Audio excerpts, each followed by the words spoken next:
Welcome to Change in Condition, a Case Study, a Frontline Forces training presented by Superior Health Quality Alliance or Superior Health. The information contained in this module is relevant for nursing assistants who are on the front lines of providing care for residents, anyone providing care to an older adult in any caregiving capacity, and even those not in a caregiving capacity who are looking for ways to improve their knowledge and understanding of how to effectively communicate a change in a person's medical condition. Superior Health aims to empower you by increasing your confidence in recognizing changes in a patient's condition and communication skills, an important skill for the safety and well-being of patients experiencing a change in condition. The purpose of this course is to further your learning and application of these skills to real-life situations. This learning module, Change in Condition, Case Study, is a 4-part series. You are viewing the 4th of the series, which provides an overview of how to effectively communicate the work towards a patient-safe environment using the skills and tools from the previous modules. This module has 3 additional sections in the series. The first part gives guidance on how to recognize a change in condition. The second provides an overview of how to effectively communicate this change. And the third part of the series demonstrates how to communicate a change through the use of various tools. It is not necessary to complete the entire series in one sitting.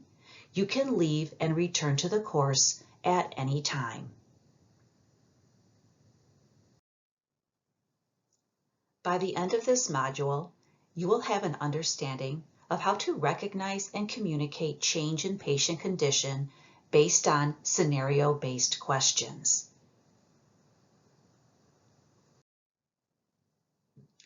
To begin, let's meet Mary. Mary is an 89-year-old patient with a diagnosis of advanced Alzheimer's dementia, hypertension, osteoporosis, and coronary artery disease. She's been living at Sunnydale Assisted Living for 2 years. Over the last 3 months, her dementia has advanced, which prompted her transfer to Sunnydale's dementia unit. Upon arrival to her new room, Mary needed setup with eating and hands-on assistance with toileting, dressing, and hygiene. 2 weeks ago, Mary's appetite diminished from eating approximately 50 to 75% to under 25% of her meals. Mary also hasn't been sleeping well and gets out of bed multiple times during the night.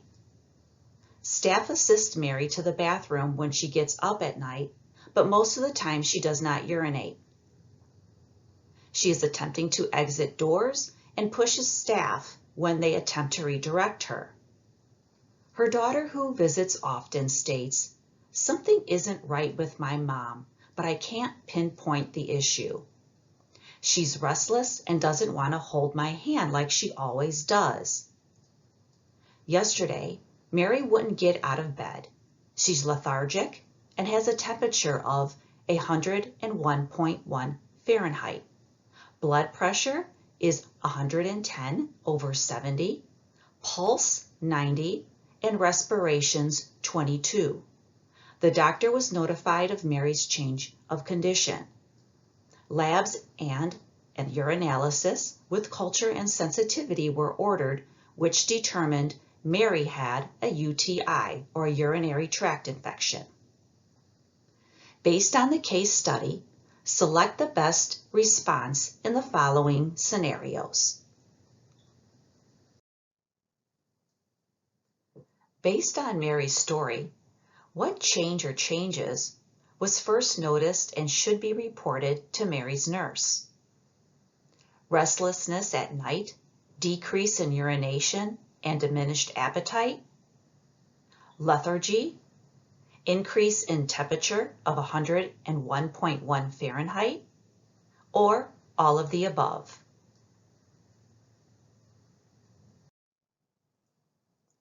The best answer is restlessness at night, decrease in urination, and diminished appetite.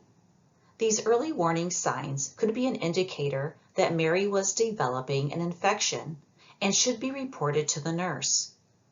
Lethargy and an increase in temperature are important observations, but came well after the first signs of change. The changes should also be discussed in shift-to-shift report to the oncoming caregivers.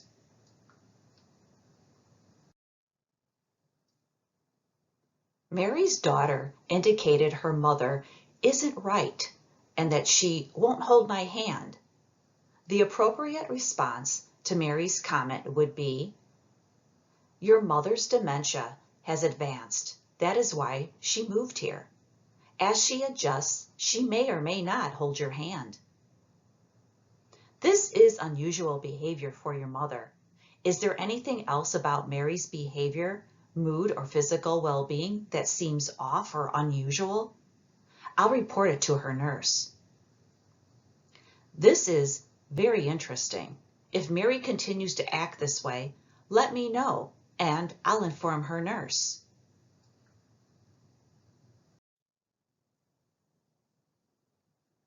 The best answer is, this is unusual behavior for your mother. Is there anything else about Mary's behavior, mood, or physical well-being that seems off or unusual? I'll report it to her nurse. Mary's dementia has advanced, but she has been at baseline in her behavior for the last 2 weeks. Mary's daughter visits her often and knows her mother well. Her observations should not be taken lightly, and any changes should be reported promptly to the nurse. Waiting for more changes could be detrimental to Mary's overall well-being.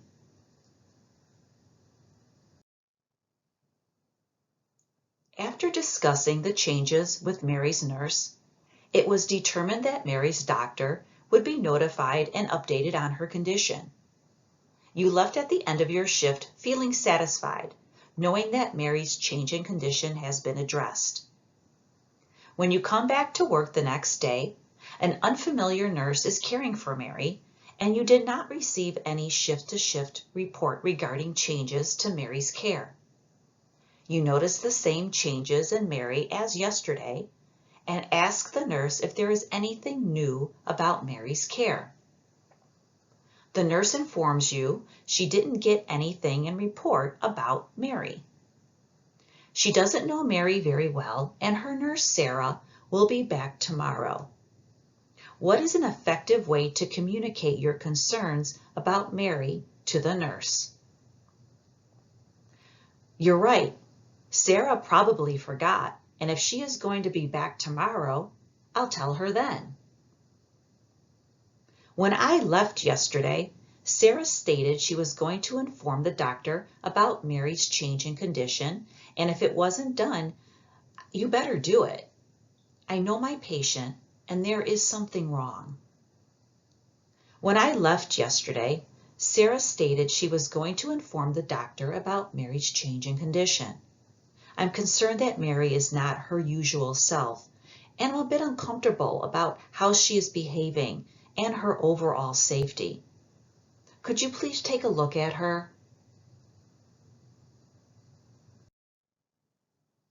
The correct response: when I left yesterday, Sarah stated she was going to inform the doctor about Mary's change in condition. I'm concerned that Mary is not her usual self, and I'm uncomfortable about how she's behaving and her overall safety. Could you please take a look at her? Using CUS, concerned, uncomfortable, safety, is an effective way to get someone to listen when they're not listening. If the caregiver waits to ask her nurse tomorrow, Mary's condition could get worse. Being demanding and pushy causes the receiver to shut down, with the unfortunate possibility of the message getting brushed off or not attended to promptly.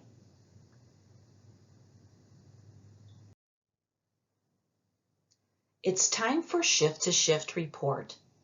Mary's nurse has been informed about her changes in condition, which includes decrease in appetite and urination, restlessness and mood changes. The nurse indicated she would inform Mary's doctor, but as of shift change, the doctor has not responded. What would be the best way to report Mary's changes to the oncoming caregiver? Inform the caregiver about Mary's changes and ask he or she if they have any questions to verify if the details of Mary's changes and care are accurate. Inform the caregiver about Mary's changes and how the nurse is going to inform the doctor about these changes. Inform the caregiver about Mary's changes, how the nurse is waiting for a response from the doctor, and the interventions implemented for Mary's safety. Ask the caregiver if he or she has any further questions.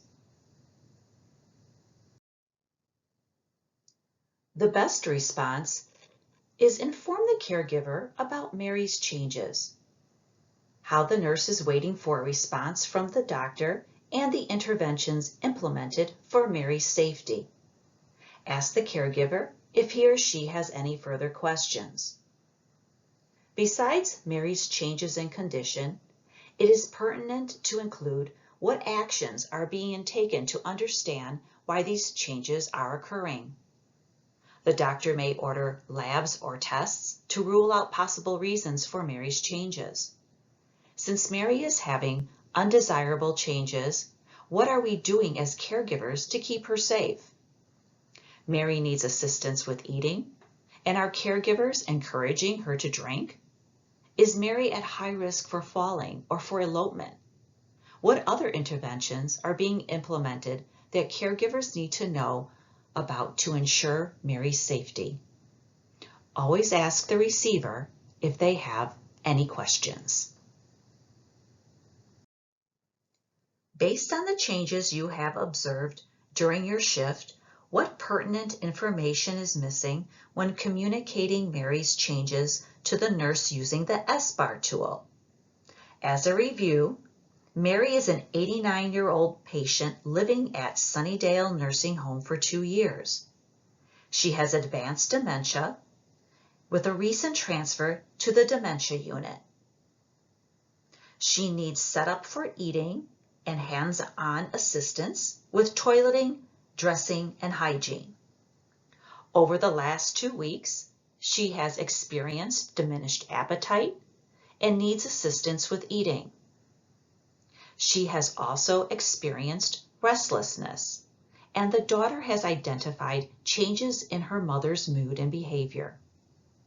She also has a decrease in urinary output. The following is reported to the nurse. Mary in room 1212 is acting differently. She hasn't been eating well, less than 25% of her meals. She has been restless, is not sleeping well, and has a decrease in her urinary output. Her daughter thinks something is wrong too. She won't hold her hand and has been difficult to redirect. I'm not sure what's going on with Mary, but could you check on her when you get a chance?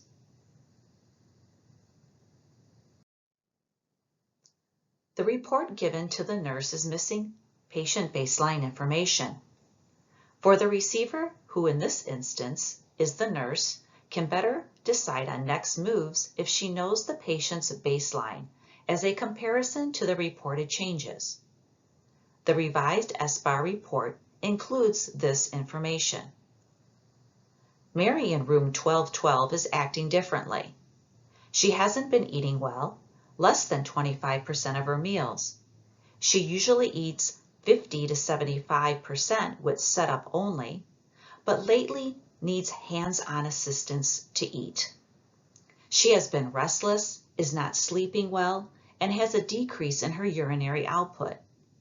Mary usually sleeps soundly during the night and gets up once to urinate a large amount. Her daughter thinks something is wrong too. She won't hold her hand, which is something that gives Mary pleasure and has been difficult to redirect. That is new behavior. I'm not sure what's going on with Mary, but could you check on her when you get a chance?